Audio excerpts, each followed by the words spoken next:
Allô les moms! Ce matin, j'étais en train de lire un psaume, puis ma fille est descendue, elle s'est réveillée plus tôt ce matin. Puis j'ai pris le temps de l'asseoir avec moi, puis de lui parler de ce que j'étais en train de lire. C'est un psaume qui a été écrit par le roi David. Puis c'est ce que j'expliquais à ma petite, c'est que le roi David, oui, ça a été un grand roi. Mais avant d'être roi, David était un adorateur. Il était un amoureux de Dieu. David aimait profondément chanter pour Dieu. Il allait chercher sa force en Dieu. Puis ce psaume-là, 59, il l'a écrit à une période épouvantable. Donc David devait se cacher pour ne pas mourir parce que le roi cherchait à le faire mourir.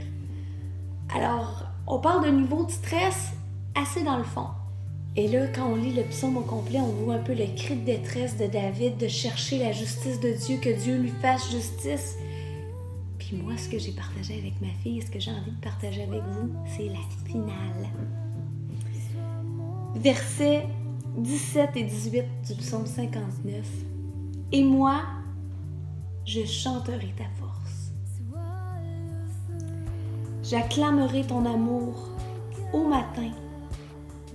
Tu as été pour moi une citadelle, un refuge au jour de mon angoisse. Ô ma force, pour toi je jouerai, oui, c'est Dieu ma citadelle, le Dieu de mon amour. » Alors je veux juste vous encourager ce matin.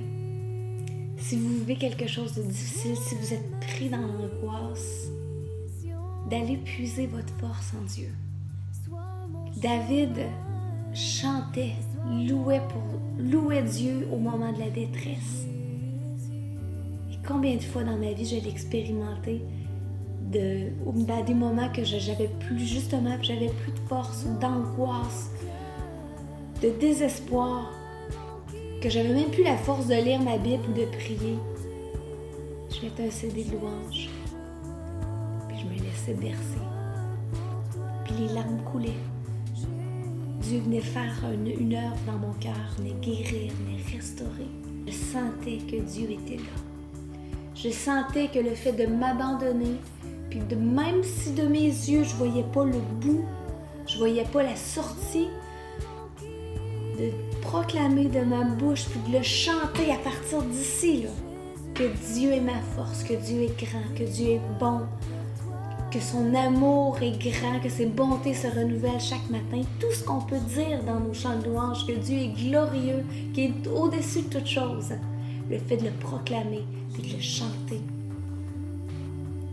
c'est le meilleur moyen pour laisser l'Esprit de Dieu venir dans les profondeurs de notre cœur, puis faire l'œuvre que Dieu veut faire en nous pour restaurer sa joie.